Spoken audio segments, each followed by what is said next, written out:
This recording will be about chapter 25, which was the second activity for day 11. And chapter 25 was a very short chapter, but it really is a chapter that kind of talks about the aftermath of Tom's death, just like we had in chapter 22, the aftermath of the trial and how everybody responded. Now, in this chapter, we see how everybody responds to Tom's death. And unfortunately, the truth is that no one really cares. The only one who really does is Jem. And so in this chapter, the chapter opens with Jem and Scout seeing a bug, a roly-poly in their room. And Scout wants to kill the bug, and Jem won't. And so you see here that Jem doesn't want Scout to kill the bug. I know this was one of the questions on the reading guide, because he says it's done no harm. He likens that bug to Tom Robinson, someone who was innocent, someone who did nothing wrong, and who doesn't deserve to die. And so we know that Jem was very, very severely impacted by the Tom Robinson case. He felt like Tom would be acquitted. He wanted justice to win out in the end.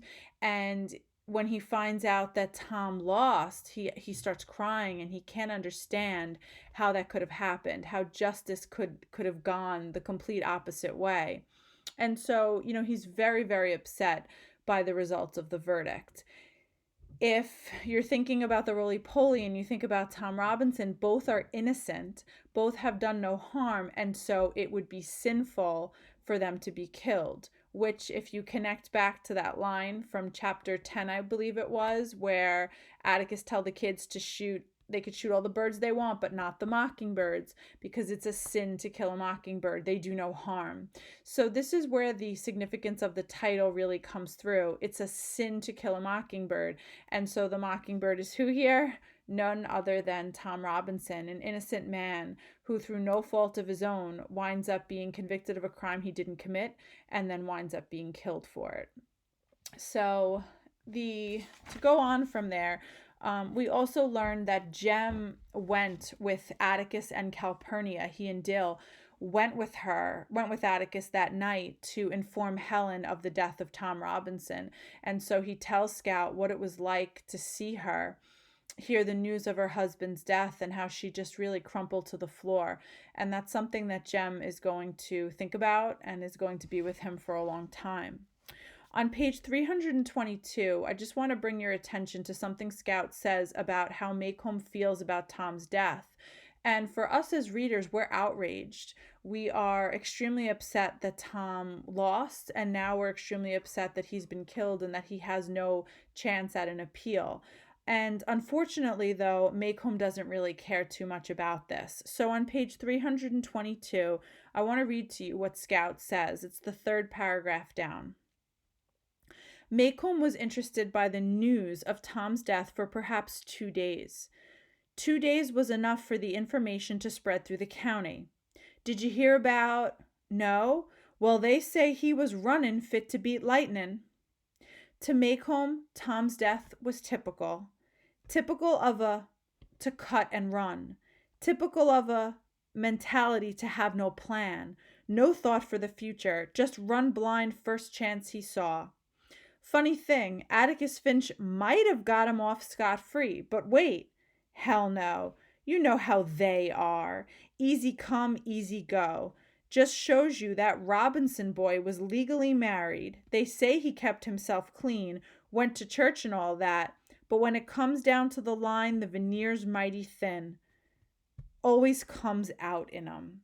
And so that Scout is parroting what she's heard in the town, and it's just disgusting how the people no one has any empathy. No one feels the injustice of what's happened. They're just walking around saying, oh, it was typical. It was typical, and they use the N-word, typical for an N-word to run and to not think about it. And, it just shows you he was supposed to be a good, clean man, but, down when push comes to shove, you look at what kind of a person he was, that he ran. And so it's really kind of disgusting and distasteful. And Scout reports to you on what she's heard from the town.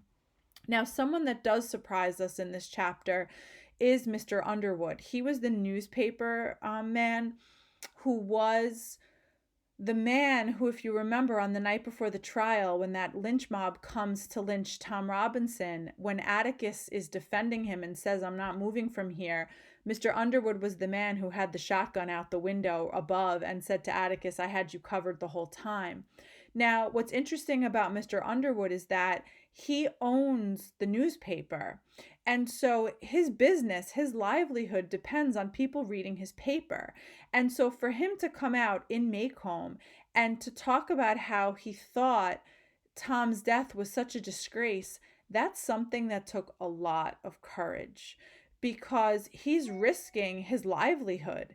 He's risking his newspaper because people could boycott him and say, oh, you published an article about how awful and how wrong Tom's death was. Now we won't be buying your newspaper anymore. But on the top of page 323, I just want to quote what Scout says about that article that Mr. Underwood wrote. Mr. Underwood didn't talk about miscarriages of justice. He was writing so children could understand. Mr. Underwood simply figured it was a sin to kill cripples, be they standing, sitting, or escaping. He likened Tom's death to the senseless slaughter of songbirds by hunters and children, and Maycomb thought he was trying to write an editorial poetical enough to be reprinted in the Montgomery Advertiser. So there again, you get that reference to songbirds. Mr. Underwood, he followed his conscience. He's like an Atticus Finch here. He spoke out to his reading audience about how he thought that Tom's death was a sin, how anyone who's crippled, to go after someone like that is something that is unacceptable. And so he compares it to the murder of an innocent songbird, which, there you go, is the mockingbird. Now, further in that editorial, Scout says that she understands, and this was from the reading guide, the last question. She says, Atticus had used every tool available to free men to save Tom Robinson, but in the secret court of men's hearts, Atticus had no case. Tom was a dead man the minute Mayella Ewell opened her mouth and screamed. And that's on page 323. And so the question asks you what that means. And if you think about that, this is that aha moment for Scout, where she finally realizes Tom had no chance. Atticus used every tool he had. He built a case that was so airtight. He exposed the Ewells for who they were. He revealed Tom's crippled left arm. He showed that Mayella was beaten by someone who was a lefty. You know, he got Mayella to admit that her father was not good to her when he drank. But yet, in the secret court of men's hearts, he didn't stand a chance. And that's your conscience. The court of your heart is that part of you that determines right from wrong, the part of you that listens to information and within your heart decides what's right and what's wrong. And so Scout is realizing here what Atticus knew all along, and what Tom probably knew all along. There was no case. The minute Mayella Ewell opened her mouth, she was going to be believed simply because of the color of her skin. And so it's kind of a sad moment in the book, because just like Jem realized how much injustice there is in the world, in this chapter, Scout realizes the injustice in the world. Now, this chapter is very important because of the way that it ends. The last paragraph of chapter 25, page 323, offers some foreshadowing. So I'm going to reread that paragraph to you. The name Ewell gave me a queasy feeling. Maycomb had lost no time in getting Mr. Ewell's views on Tom's demise and passing them along through that English channel of gossip, Miss Stephanie Crawford.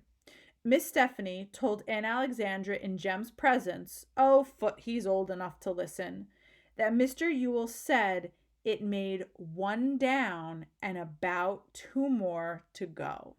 So obviously we know that the one down is Tom Robinson. Now the question becomes, who are the two more to go? So I invite you to start to think and make a mental list. Remember, Bob Ewell spit in Atticus's face the day after the trial and said, I'll get you. if it's the last thing I do. He's angry because Atticus exposed him. So Tom is gone, but Mr. Yule makes this accusation that there's two more to go. So my question to you to consider is, who are the two more to go? And that is what will bring us through to the end of the novel. Believe it or not, we're still not at the climax of the text. You haven't reached the highest point of action, but you will be getting there shortly. So that is chapter 25. I hope it clarifies things for you guys.